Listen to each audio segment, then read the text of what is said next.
Ladies and gentlemen, boys and girls, children of all ages, Johnny Midnight proudly brings to you the Midnight Express Podcast! Hey guys, welcome to episode 9 of the Midnight Express Podcast. Episode 8 with Dave Mastiff came out last Monday and has had some good feedback. I only went on Twitter again the other day, having been off it for a couple of weeks, just forgot about it really, I'm more of a Facebook man. And there's lots of great reaction there. A lot of people have been listening to the previous episodes, been listening to the Dave Mastiff ones and really enjoying them. So that's great. Today's episode is with Bubblegum. I've already recorded episode 10 with Nathan Cruz, which is coming out next Monday. And I've got about 3 more interviews lined over the next few days. Today, the day that this comes out, Monday the 26th, I'll be interviewing Tango Tim Wiley. And then tomorrow, Tuesday the 27th, I'll be interviewing Filthy Phil Powers. So if you guys have got any questions for them and you hear this podcast before those times, then just pop on the Facebook page, facebook.com/MEpodcast, twitter.com/MEpodcast, or the website is mepodcast.co.uk. Let us know what questions you've got, because having those questions from you guys is a useful way to get a bit more out of the podcast and a bit more information from the guys, especially if I don't know the entirety of their career and everything they've been up to. But anyway, so that's it. Without further ado, we'll move on to the podcast with Bubblegum that I recorded last week. It's a good one, so I hope you guys enjoy it. For the thousands in attendance and the millions watching around the world, ladies and gentlemen, let's get ready to rumble! Okay guys, welcome to episode 9. As I just mentioned in the intro there, this week's podcast interview is with a gentleman who wrestles under the name of Bubblegum. So, first things first, Bubblegum, welcome to the podcast. Thank you very much, sir. How are you doing today? You well? Yes, I'm very well, thank you. I'm getting tired towards the end of the day, but it's all good. Mate, I'm struggling a little bit. I've been up since 5 this morning. Yeah, me too. We're recording this podcast. It's 20 to 10 at night. My girlfriend's already upstairs in bed, so as soon as we're done, I'm off as well. Yeah, me too. But my alarm's set for 4, so... 4? Shit. Yeah. You definitely win. Mine's for 5 again tomorrow, which that's bad enough, but... Oh, we have to do stuff to feed children, eh? Yeah, that's it, mate. That's it. Cool, so going right back to the beginning then, I've got your Wikipedia page up in front of me. We just before we started recording this podcast, we had a quick conversation about Wikipedia, and apparently I'm not famous enough to have a Wikipedia page. I did have one for a little while, but then there was a big sort of thing about maybe 5 years ago about making Wikipedia more authentic and genuine sort of provider of content, and they got rid of like 1 million pages, and unfortunately one of them was mine. But yours is still there. And as we know from the podcast before last with Chris Curtis, you originally trained down at the GBH school in Stoke, is that right? I did indeed. Does my Wikipedia's page still says my real name's Phil Blitz? It does. I was going to ask you about that. But it says the first like 2 words of the actual article says your real actual name, better known by his ring name Bubblegum. But the title at the top says Phil Blitz, which I don't quite get. That's brilliant. People always thought my name was Phil Blitz because obviously before I started wrestling, I did backyarding, and that was my gimmick name. And then people just thought thought it was my real name, so it was like Phil Blitz, wrestler. Does anyone actually have a real name that ends in Z? They don't. What is that? That's only in wrestling, surely. Oh yeah, definitely. But it's just weird because people are like, "Oh, Mr. Blitz." I'm like, "Ah." I was like, "Oh, okay." It's on your Wikipedia site. I was like, "Oh God, I didn't even know I had one." It's worse when on it tells you where you Wikipedia. live. It's true. That is now your actual name. You should change it on Facebook. Yeah, you can't get away with anything now on Facebook. So. Of course not. Cool. So you actually live pretty near me. I've moved to Macclesfield about 18 months ago, and you're from Congleton. Is that right? I'm from Knutsford. Knutsford. Well, yeah. I got the wrong one. Same thing. They're about 20 minutes from Macclesfield. That's all I'm bothered about. So yeah, from Knutsford, the obvious place to go at that point, particularly, would be down to Stoke-on-Trent. Tell us how that all came about. Well, originally, this is I don't think I've ever covered this. When I was in college, doing business studies. I was about to go to university, but I saw an advert for the Shawn Michaels training school, so I applied for it. I got the forms through and I was filling it all out, and my mum and dad were just like, no, you're not going there. You're too young. You're not going to go over there on your own. That's the one in Texas, presumably. Yes, it was. Yeah, the one in Texas. And literally, I was just about to pay for it and stuff and go, and then my mum found on the internet Chris Curtis's school, and she was just like, look, when you come back from uni for the weekend, we'll get your dad and we'll drive him down and then just see how it goes. So I was like, I really wanted to go to America, sort of thing. And then when I went to Chris's, I was just like, holy shit, this is amazing. The first time you ever get to, really wrestle, it was just like, oh, this is amazing. But it's weird because people have different views on Chris's school, because I came in after the fallout with the All-Star lot. Was it Whippy, Dean, and Dynamite? Yeah. They all left, and when I turned up, it was me and the Natras boys.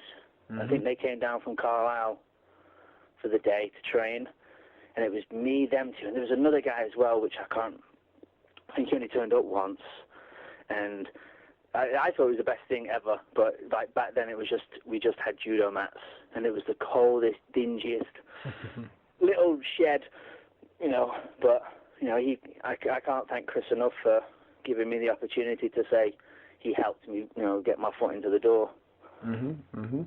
Cool. So you started training there, and presumably your first shows were for is it AIWF, the actual promotion? Was that right? Yeah, it was. Yeah, before it changed. Yeah. I went to watch one show because Chris was like, come down, just see what the shows are like.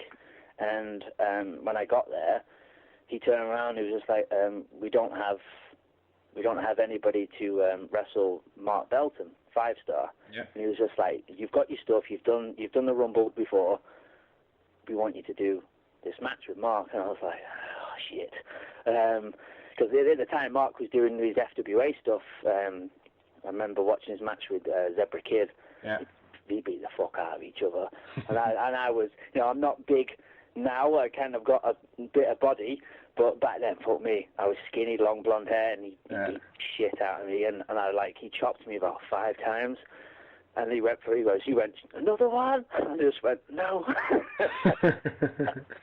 Oh, yeah, but that was good. He did have a chop on him 5-star, didn't you? I remember that. Oh, fuck. It felt like a gunshot just went off, and my chest just caved in. And after the third one, I just can't remember the rest. It's just when he went. I remember the first couple of rumbles me and a few of my friends from Sheffield did for All-Star. Whippy, 5-star, and Frankie Sloan just chopping the hell out of us. Like, one of my friends literally came backstage and his chest was running with blood, perfect handprints all over his chest. Just designed to test us, really, I think, more than anything. Yeah, just to see if you come back for more, if you bitch or anything. So it's weird, isn't it, with wrestling? It's like you beat the shit out and you come back and go, oh, thank you very much for that. You wouldn't get it elsewhere, would you? Oh.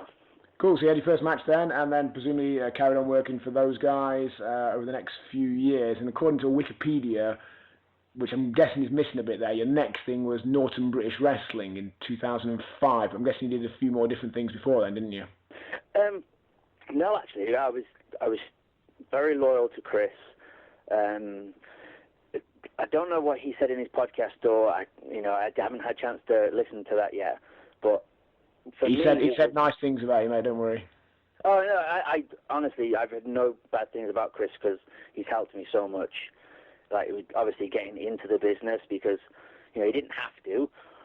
He could have just taken my money and then never put me on shows, but he trusted me. But no, it's people started to get pissed off with the shows, and they were saying, "Oh, Chris's personal life was getting too much involved." And back then was a guy who I owe my career to, because he's the guy that called me Bubblegum. Was Dirk Fieldgood. Him, Johnny Fair, and his brother Kid Chaos. It was like us 4 with another lad, Jack the Lad. They all just left. They didn't turn up. And I remember one weekend, I actually, got on the train from Mac to Stoke, and I turned up and nobody was there at the training session. I was just like, oh, this is not good. So I went back home, and I just thought, oh, that's it, I'm not wrestling anymore, it's kind of gone by. And I went back to playing semi-pro football for Witten. Cool. And then, literally, I think it was on MySpace. Oh, I remember that. Yeah, back in the day. Keith Myatt, who was with Chris, I think they had a falling out, and he went to teach at MBW, I think it was RBW back then. Mm-hmm. And he was just like, look, he goes, I know you've not been wrestling for a while, but would you like to come and watch one of our trainee shows? You know, get you back into it. So I was like, he was like, it's a Saturday. So I said, well, I haven't got a game this week, so I'll pop down. So I got on the train, went to Stoke, and he drove to Nottingham. And so I sat at the back and watched it all, and I just fell in love with it again. I was just like, wow, I really want to be here. And that was the day I actually met one of my best friends, which was Chris Travis. So from there, and then the next day, I stayed at Keith's, and then he drove back the next day for training, and they all were just like, oh shit, you're really good. And I was like, what? And I never believed in my ability. I still think to this day when people say, oh, fucking hell, you're amazing, it's like, thanks. It's like, it's people's opinion, but, people were saying, oh, you're fitting well here, and then, from there on, Keith just kind of pushed me as much as he could, get my name out. Every time he went somewhere, he'd always take me with him, so he's like another big influential into my career. Good stuff, cool. So you obviously started working for NBW or whatever it was called back then, and according to Wikipedia, again, about the same time you started doing a bit with FWA. Yeah. And I think the only reason why I got noticed was because of the funny name that I had with Bubblegum. Because back when we used to do Chris's shows, Greg Lambert used to come down and do reviews on the show. So he saw me, because he used to take the piss out of me all the time and say I looked like a high-flying Stan Laurel. I was like, twat. So, yeah, and obviously he got a job with the FWA with the booking, and Dirk got invited into the FWA with the Young Doctors, I think they were called. Yeah, with JC Thunder. Yeah, and then when the flyweight division came on, they just literally messaged me and just said, we'd love you to be a part of it. So, but like Alex messaged me and he was like, do us a favour, will you bleach your hair pink? I was like, fucking hell. I was like, really? So I ended up bleaching my hair pink, and then I had a match with Aviv Mayan down in Broxbourne, I think it was. Or somewhere down south. It was a long way away. Cool, good stuff. And then, yeah, so really over the course of that next year or so, by the looks of it here, that's when your career really took off. You've got RQW, more FWA. Tell us about that sort of time period. There were, I'm very a home boy. I'm a mummy's boy, and I don't like being so far away. So I did enjoy doing them, but I didn't drive back then. So I was constantly on buses or trains, and they were like, if the shows were on a Saturday, I'd have to leave Friday night and then stay over, and I wasn't getting home till late Sunday.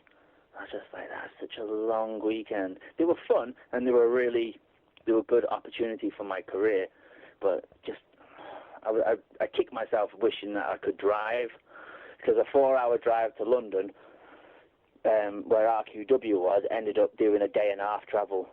And but I loved working for Len. Like, his production and everything was just spot on. I wish I had the knowledge I have now back then, and I probably would have done things a little bit more better, because I kind of got lost in the shuffle. I was just doing everything that the indie American guys did, and I kind of was just another person. So they were good times, but I kind of wished I did things a bit different. Sure. You mentioned as well about it being a fun time. Any particular humorous stories or fun memories?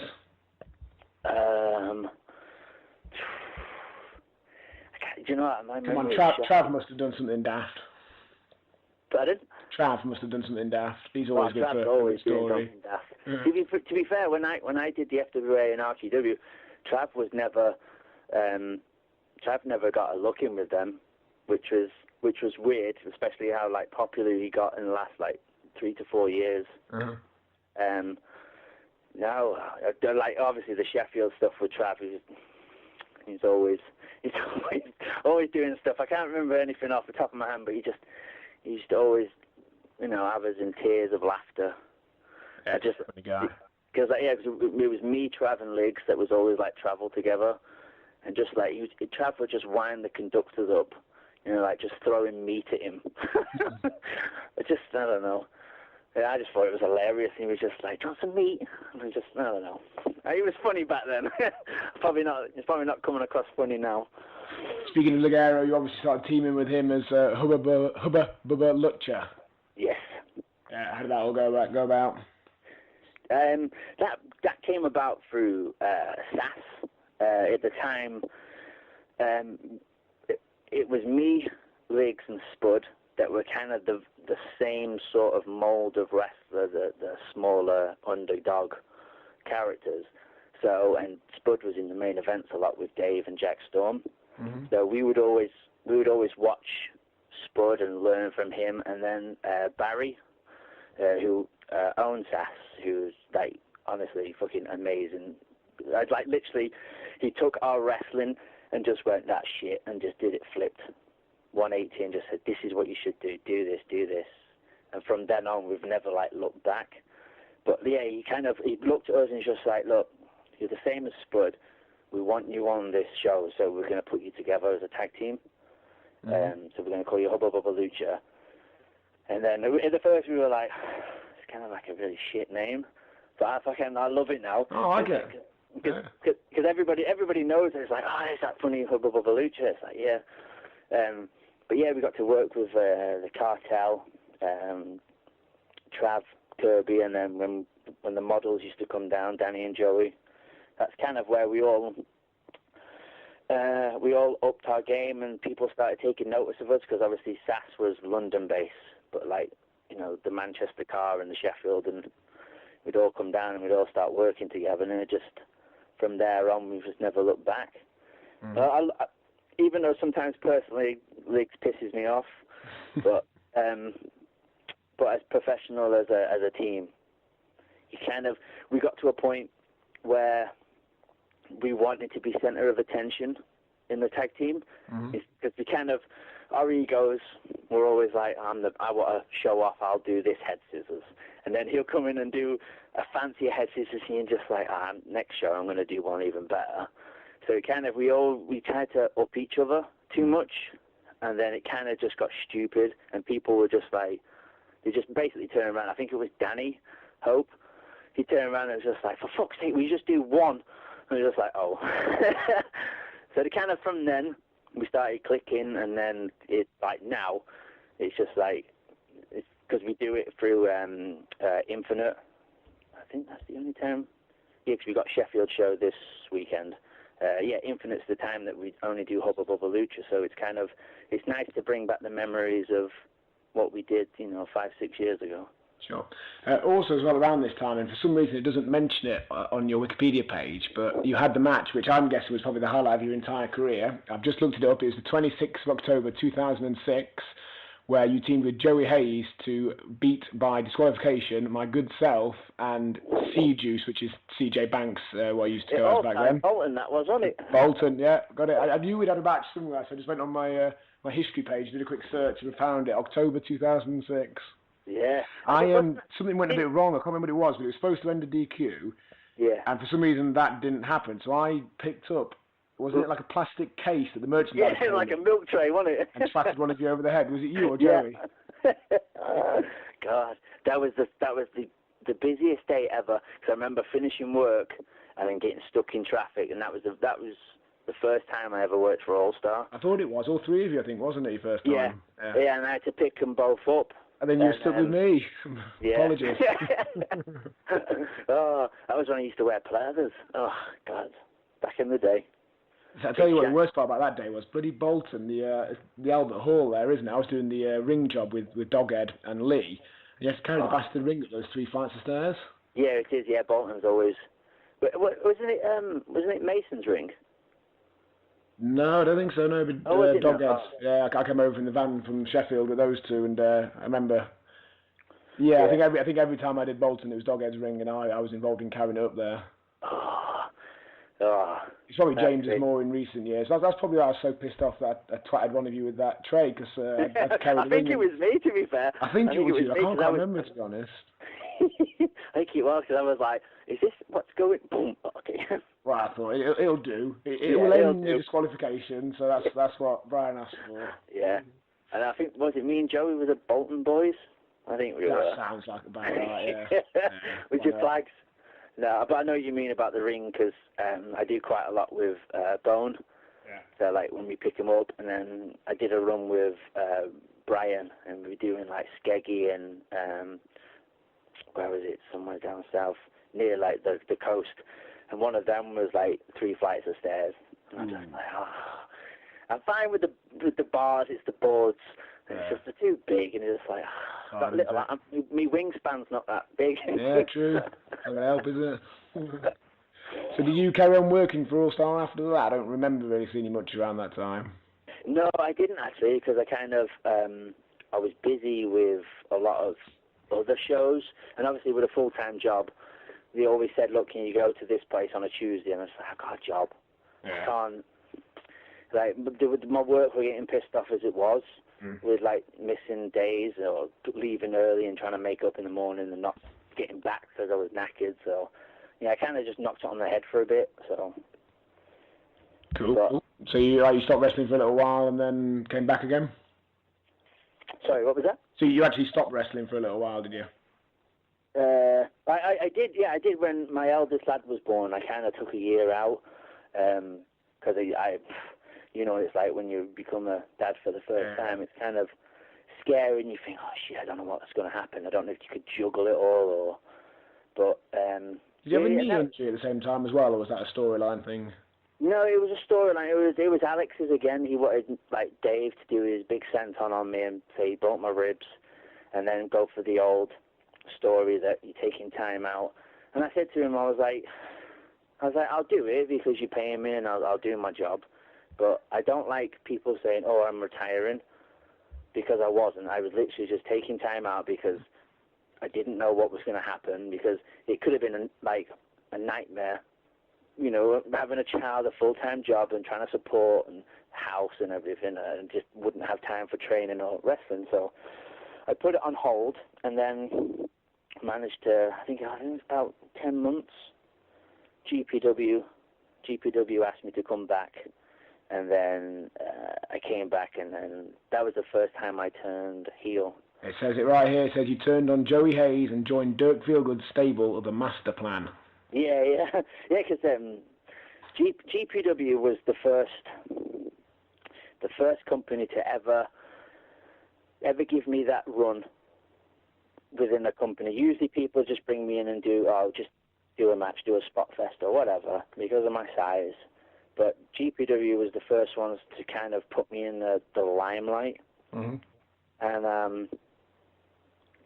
I didn't just take the ball, I carried it, and I fucking ran, and I booted it out of the fucking stadium sort of thing, because some people say it's kind of big-headed, but GPW was never a small person company. It was always the big dudes, you know, like Alex, Shane, Damon, who was the trainer. I never met him, but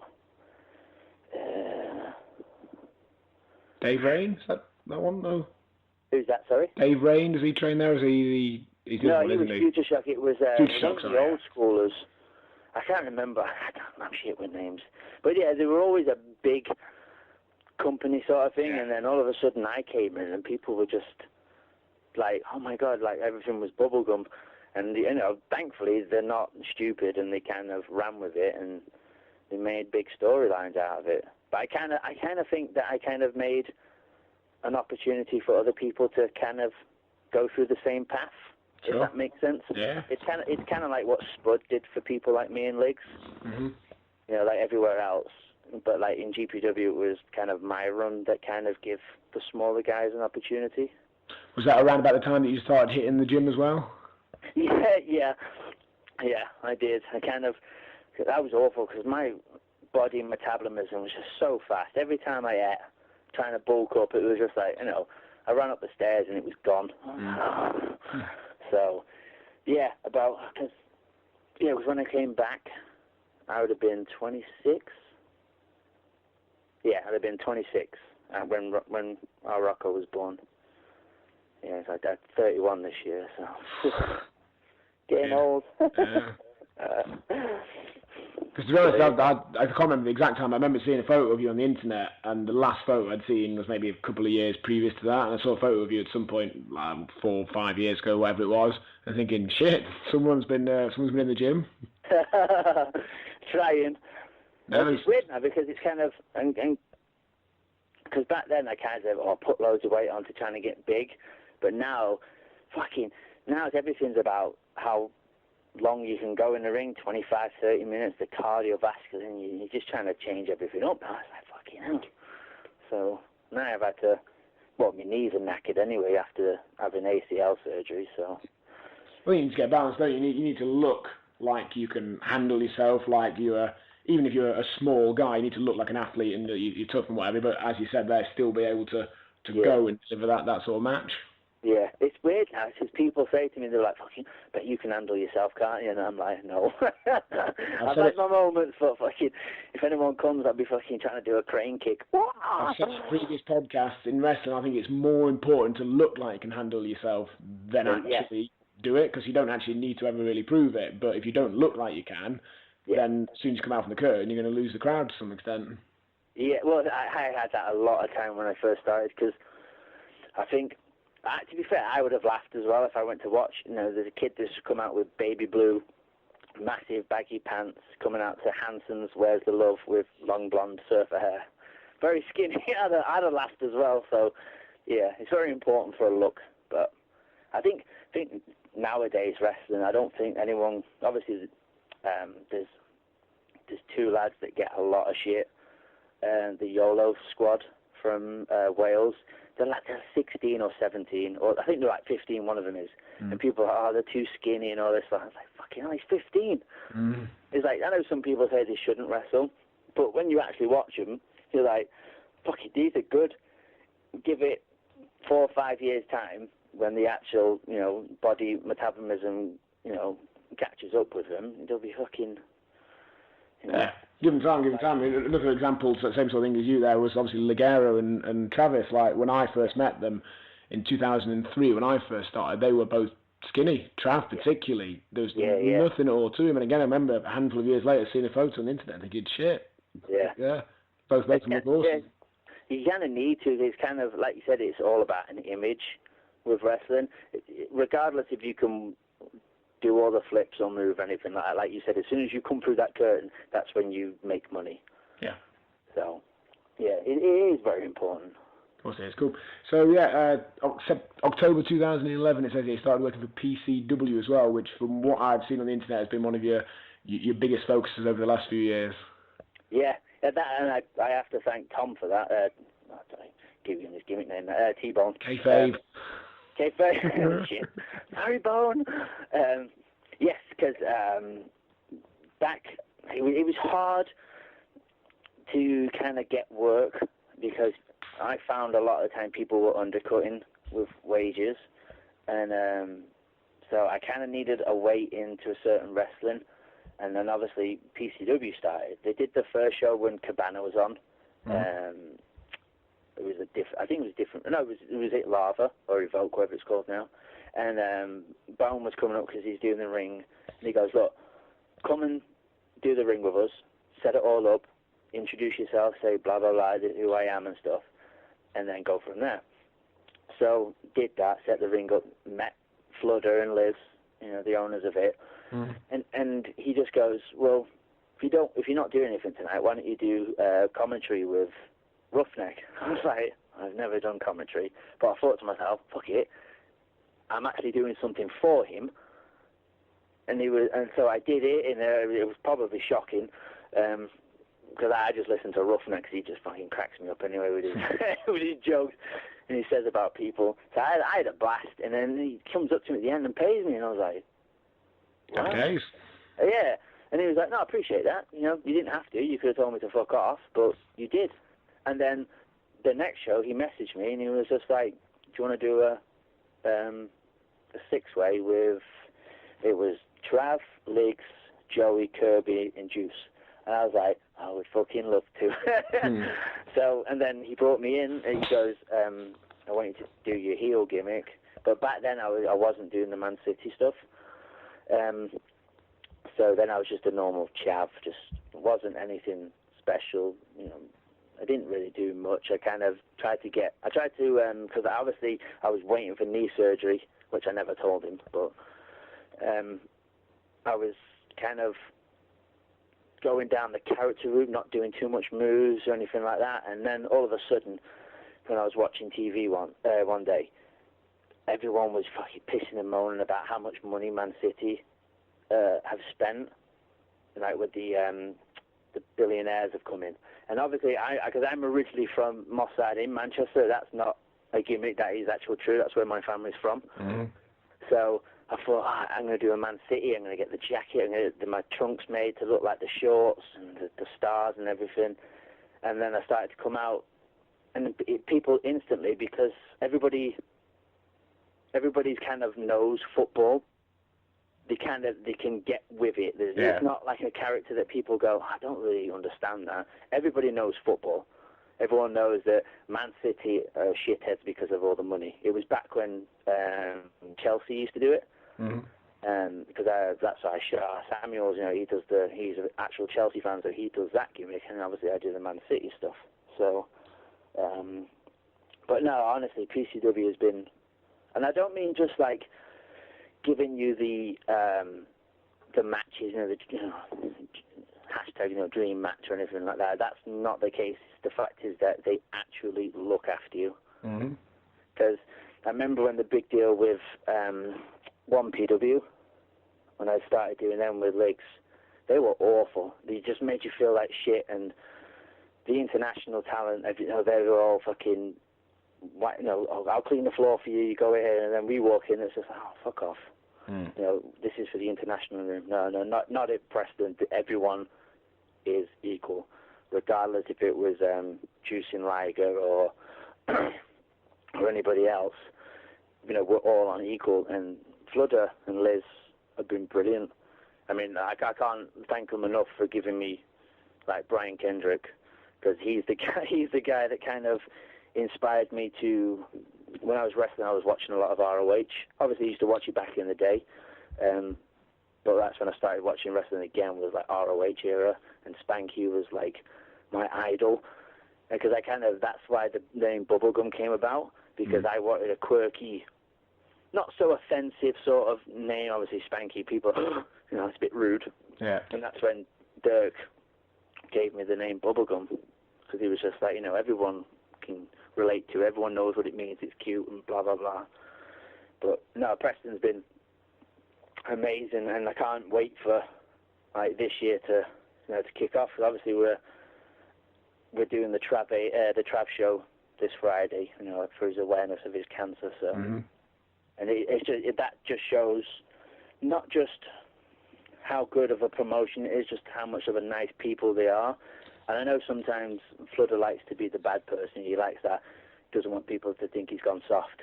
But honestly, like, the money he's raised for Trav and the awareness is fucking just tremendous. And awesome. Hats off to them all that has helped, because the whole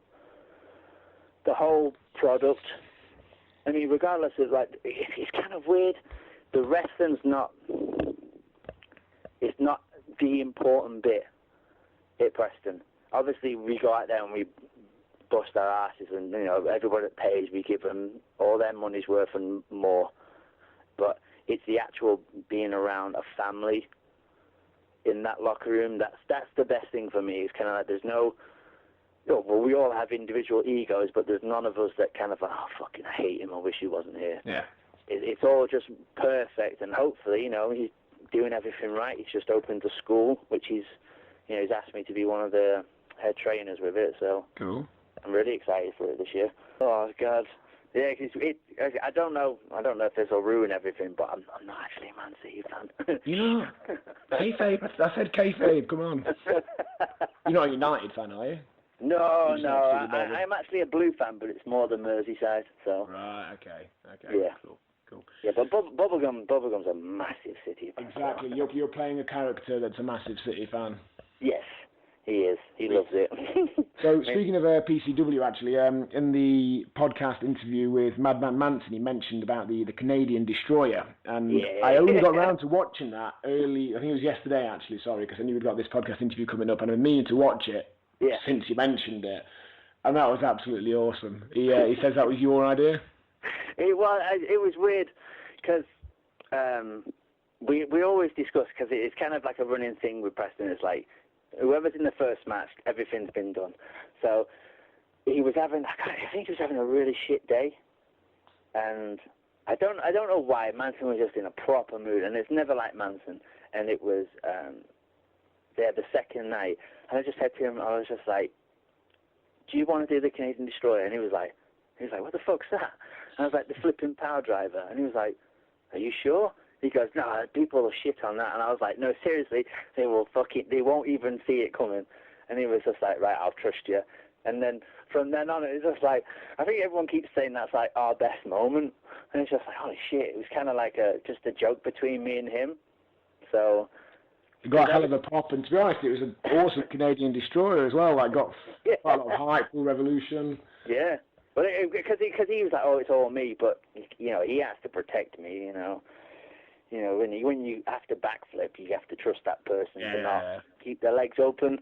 But no, it was funny because the whole match was probably one of my favourite, because everything just clicked. It was nothing too serious. Everything was just out of the box that people thought, "Oh, it's just going to be a comedy, talking, and all this lot." But when we did the wrestling bit, they were like, "Holy shit!" And that's when people started to say, because I've been quite clever with Preston, I've kind of limited my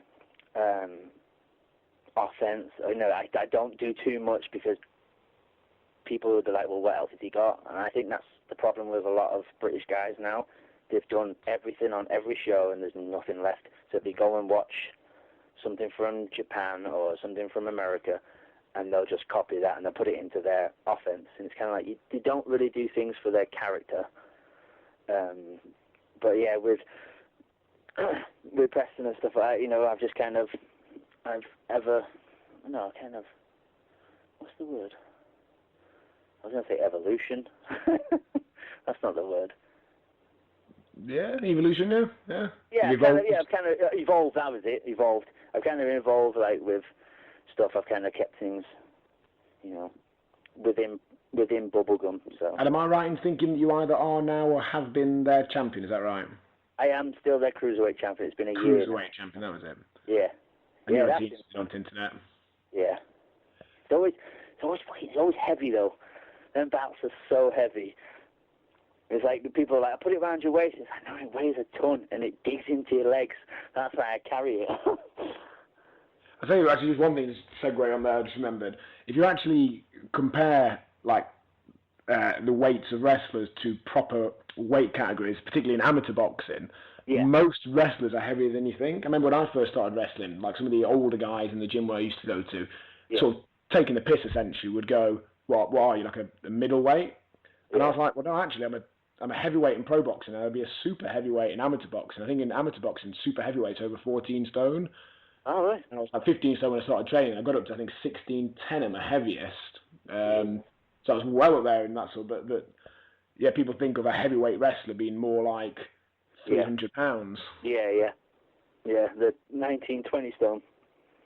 Yeah, definitely, yeah. So probably actually, in boxing terms, you probably are maybe a mid-heavyweight or more. Who, me? Yeah, I guess so. I'm 12 stone, so... Yeah, I reckon so. I'll Google it at some point and see what that categorizes you as. Yeah. So that's pretty much brought us up to date. So I'm just going to segue then into, on the Facebook page of the week, I put up basically questions for Bubblegum. Opportunity for anyone to ask any questions they've got. So the first one we've got here is from Paul Dougie Douglas. What went wrong when you ended up in the ambulance at the end of a 1PW match at the Granby? Oh, fuck. It was me and Liggs against Fight Club, Kid Fight and Liam Thompson. Just a normal tag match. And I went to do you remember like Lita used to do when she used to jump off the top and do the Rana? Yeah. One of them ones. Well, I think it was Kid Fight. I kind of went for it. I don't know if he kind of forgot what was coming or he kind of just, I might have jumped too soon. But as soon as I went down, he kind of jackknifed me. But instead of just jackknifing me, he kind of flipped with it. So as he flipped, he landed on me. And you know when you do really stiff deadlifts and you get that the stiffness in your lower back, and it just goes numb. My back went dead tight, and I was like, oh fuck.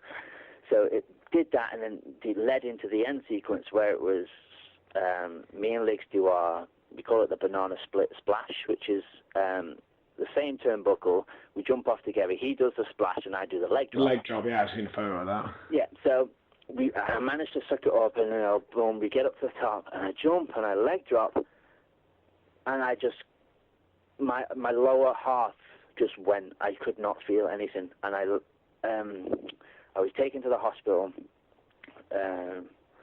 with, thank you, though, this is another thing with Trav. He kept farting, cupping it round my face because I couldn't move. I was just like, you're such a dick. I was in agony, but he stayed with me all night. Him and a lad called Rains. Yeah, I know Rains. They stayed with me all night. They did tests and stuff like that, and they sent me home. But I was in so much agony. 1PW was doing a double weekend. So the thing was, the Friday night I got hurt. I went back because my car was there. And I sat and watched the second show, but I was in fucking agony. And he didn't even pay me that weekend because he goes, he didn't, he paid me for one day, he didn't pay me for the second day, which I thought was shit. And I've hated him ever since. But no, when I went back home, I was just like, something's not right here. I was just in agony. And so I went to my walk-in A&E, and I said, I got injured at the weekend. And they were like, well, did they take an X-ray? So I was like, oh, no, they didn't because they didn't want to, they just said I badly bruised it. So they're like, well, we'll take you for an X-ray. They X-rayed it, and I've bent my tailbone, the little bit underneath. And I was like, oh, shit, so what's going to happen here? So because I trapped a nerve, they had to inject it to numb it, and then stick a finger up my arse and straighten it. Oh, that's the worst pain I've ever been in. Because, they had to put it straight because it was just going to curl up. So, that's what happened. That's what happened. I didn't do anything for about a month because I kept having injections because I kept, like sciatica. Yeah. I kept getting that in it, so still bothers me today. I can't really do deadlifts that well because the lower back is just killing me. So shit. I have to kind of work around these injuries now. Just going back to the weight categories thing, I've just looked up the Wikipedia official boxing weight class categories, and at 12 stone you would be a super middleweight, possibly even a light heavyweight, so you would be in either the third or fourth heaviest category out of 17. Okay, now? Yeah. Minimum weight 7.5 stone, light flyweight 7 stone 10. I mean, these people must be midgets. I don't know how you could weigh that little, etc. Up to super middleweight is 12 stone up to 12.5. Connect. Gee, in boxing, mate, you'd be a giant in boxing. I know. Minimum sport. Everyone calls me a midget in wrestling. Oh, he's tiny. Right, okay, next one. Darren Rogers. I'm pretty sure Darren asked the same question of Madman Manson, but he says, if you were a biscuit, which biscuit would you be? If I was a biscuit, or I'd have to be a bourbon. Yeah. Any reason? Oh, they're just my favourite biscuits. But then you'd have to eat yourself. Yeah. Oh, yeah. That's not. Not thought that through. You want to be a really shit, tasteless biscuit that no one wants to eat. Yeah, that's true. Rich tea. Right, good thinking. Chris Matthews basically says, hello, that's not really a question, that's nice of him. Alan Ridout says, and you may not be able to answer this, well, We'll see. It's who is your favourite Man City player of all time? Of all time? Oh, it'd have to be Georgie King-Clancy. That guy was class. He was a Derby County player as well. Yeah, he was brilliant. I loved it. I actually, we used to go to Main Road and watch King-Clancy. He's fucking, it was like our Messi. Cool. Ash Preston says, do you remember the time you fell over backstage and fell through the curtain on the floor in your 2005 GPW debut? I thought no one would ever remember that. Yes, I do. I was brought in, was it in Bolton, I think the show was? They booked me versus Johnny Fair, right? And the stage had the curtain across and there's the drop. And he was telling me about the stuff he wants to do. And Johnny Fair's very into, you've met Johnny, haven't you? I've never met him, actually, no. Oh, he's such a legend, but for the wrong reasons. But so he's so intense, he wants to physically do the move backstage that he's going to do. So I was like, okay then. So he grabs my wrist, and he goes, right, I'm going to whip you off. And he shoves me to the curtain, and I just fucking dropped. Because he said, I'm going to do this move, and he went to whip me off, but he fucking threw me off. As soon as I've landed, I've literally sprung back up. And then, hopefully no one saw, but Danny Hope came back, and he was like, did you fall through the curtain? So that wasn't even while you were going out for your own match? That was just happening? No, we were on second half, I think. It was like the second match in the tag match. And they all just stopped and looked, and I just jumped back up. I was like, oh, shit. Well, Ash Preston noticed it anyway. Yeah, bastard, I had words with him. That reminds me as well, I presume you met Jack Hazard? Do you remember him? Yes. He came from the same school that Ligero and Travis did in Sheffield, the one that I went to after those guys had all left to set up UKWA. And slightly before my time, but the first show they had in Sheffield for EPW, I think it was called back then. Yeah. Apparently, Jack runs down to the ring to roll into the Rumble, but jumps in a bit too high and just bounces off the bottom rope and lands on the floor. It sounds like him. They were still taking piss out of him for that, a year later when I started there. Brilliant. There was so much. He was a funny lad, him. He was saying he was always in TNA. He worked for TNA, didn't he, remember? Yeah. Oh, God, he got some fucking stick for that. It's like, if you're going to lie, make it fucking realistic. Well, make it one that can't be disproved just by turning the TV on. Exactly, yeah. Just say you went to Japan and worked for so-and-so company. Did you? Oh, yeah. They're not running now. Right, Grieg Marks says, what is it like to be nearly killed by Dave Mastiff? Nearly killed? But are we talking about a particular incident or just I don't know. Dave wrestles? I don't know. To be fair, everyone was like, I'd take Dave's cannonball any day. It's that fucking back senton that he does. He did it. I think the only time he's ever misjudged it, and I nearly shat myself because he just landed on me, and I was like, oh, that's the only way he'd ever. Dave's brilliant. Maybe Grieger is thinking of something else.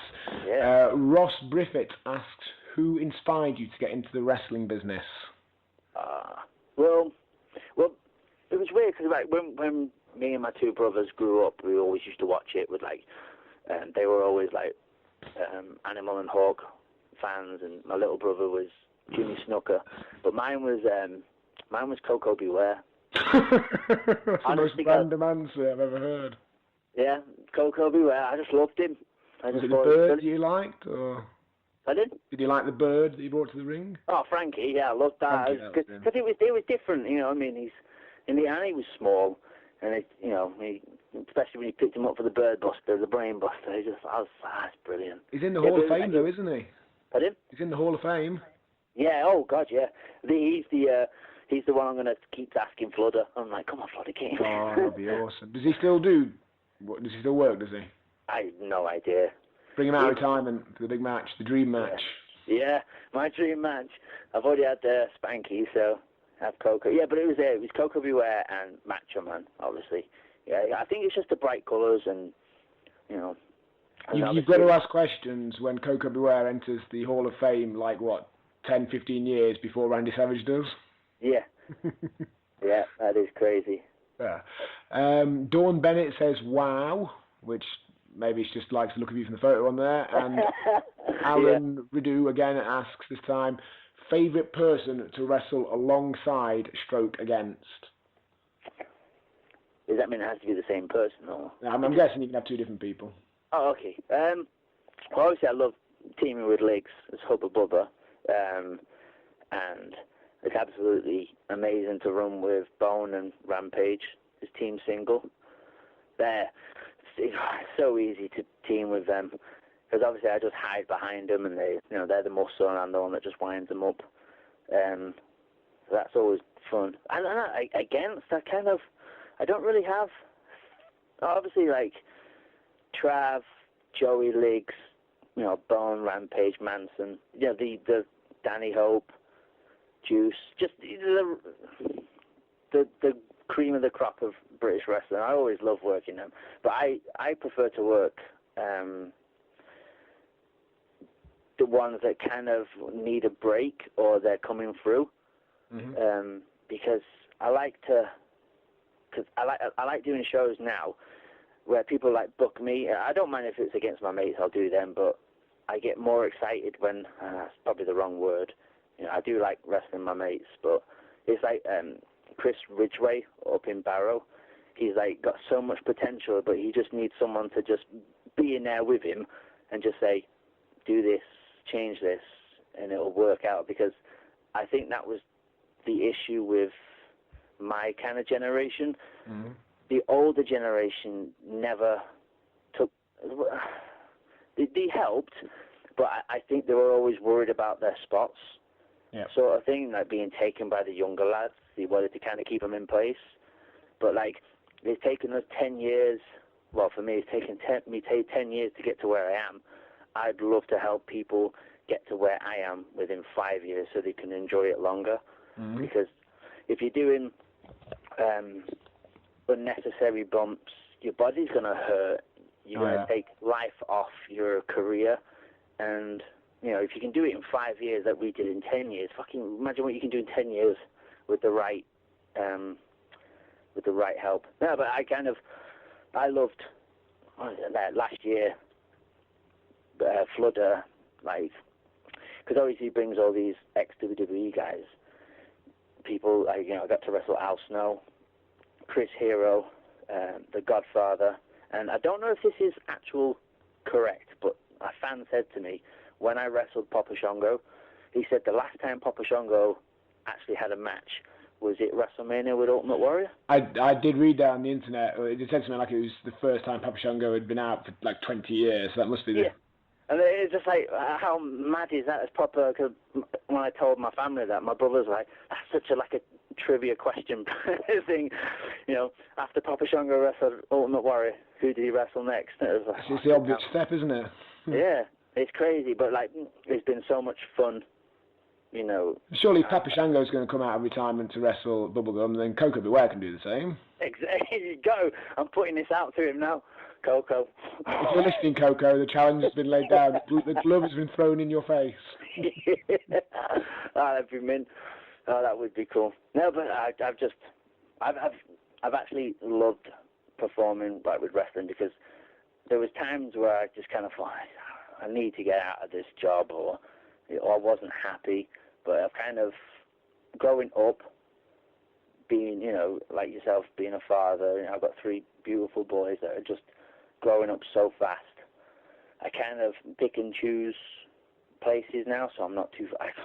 I've got this thing now, it's like, if it's 2 hours away from my home, I ain't doing it. I want to be back home at a good time, to make sure I put them in bed or I'm there when they wake up. So, I've enjoyed working lots of people this year, so I can't really say but if I say who I click with the most, it's probably Chris Travis. Cool, good stuff. Any funny stories about Rampage Brown? Always amuses me to hear stuff about him. Oh, he's so changed since he's come back from boot camp. Has he? Oh, God. He's cause when you meet Ramps, he's a fucking scary person. When I first met him, I was like, oh, shit, I had to work him at Infinite. And I was just like, I'm shitting myself because I legit think he's going to kill me. But he's the nicest person in the world. But no, he's fucking just cracking jokes now, just taking the piss out of everyone. It's just like, wow. It's kind of like he's one of those people you have to be around to witness it and be like, holy shit, you have changed. I kind of had the opposite, actually, where the first time I met Ollie, long before he was called Rampage Brown, I think he would have been about 19, 20 years old, something like that. He just started working for All Star around about the same time as I did, and not in any sort, he was a big guy still, but not in the sort of shape he's in now. He had a crappy haircut and what have you, so I never found him the slightest bit intimidating. And then I spoke to him on the phone about, I think about 4 years ago, something like that, and he said he'd done a show for, I think it was MGW in Hull, and how literally the entire dressing room was like petrified when he walked in. And I was like, really? You? Yeah. But actually looking at him now on TV, I mean, when me and my girlfriend watched British Boot Camp, that's about the only bit of wrestling she's ever been interested in watching, because of the storyline aspect of it. When Ollie walked on, she was like, whoa, he's a big lad, isn't he? Mm.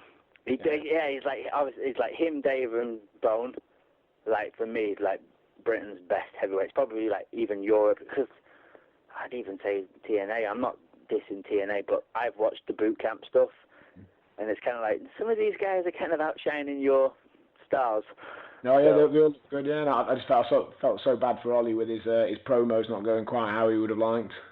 Yeah, see, I didn't see any of them because I didn't see any of the actual show. All I saw was the matches, because I'm always working at the minute, and I've obviously got my kids. They don't want to watch wrestling. It's always Fireman Sam. They don't want to watch wrestling? Oh, no.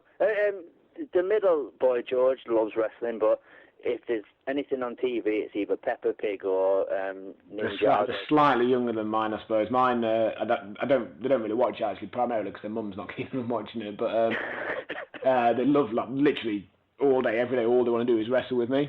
So they'll whip off the shirt, and the youngest one will go, I'm Sheamus. The oldest one will go, I'm John Cena. And I obviously have to be Johnny Midnight. Yeah, it's good, though, because it's the only time, actually not the only time, it's the second time that Johnny Midnight gets to beat Sheamus, and the only time that Johnny Midnight will beat John Cena. Yeah. Oh, brilliant. Yeah, my lad's just, well, the youngest son, he just, he's got no concept of how much he hurts, so I kind of keep away from him. Very wise. We're coming away with bruises. I'm like, fucking hell. Cool, so that's pretty much brought us up to date. Any other stories you want to tell, anecdotes, things you want to mention? No, I've had a lot of fun remembering a lot of things. It's kind of nice that you've had information to go off, because some of the stuff that you brought up, it's like, oh shit, I don't even remember that. I do my homework, mate. I do my homework. Yeah, good lad. No, I've like, thank you for having me on, and hopefully I can continue with the wrestling and progress of how I've done for the last 3 years. Awesome, my pleasure. Cool. So, Bubblegum, thanks very much for your time. Take care, mate. Thank you very much, man. Take care, everyone.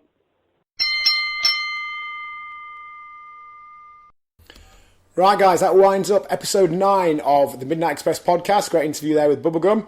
The more observant of you may have noticed there was a little bit right in the middle there where Gum seemed to jump from one bit of a conversation to another, which didn't quite make any sense. That was because I edited a little bit out. I said something there about a friend of mine, which actually turns out is a fairly top secret thing that I shouldn't have mentioned. It's not a wrestler. It's kind of irrelevant for you guys anyway, and it's probably something that shouldn't be shared in a public forum. So my podcast, edited out. Episode 10, as I said, with Nathan Cruz has already been recorded, so I'm just about to do the intro and outro for that. That'll be out next Monday, the 2nd of February. Usual place, iTunes or wherever you get your podcasts. It'd be fantastic if you guys would give us an iTunes rating as well. If you'd share this, as I said, Facebook and Twitter are both /ME Podcast.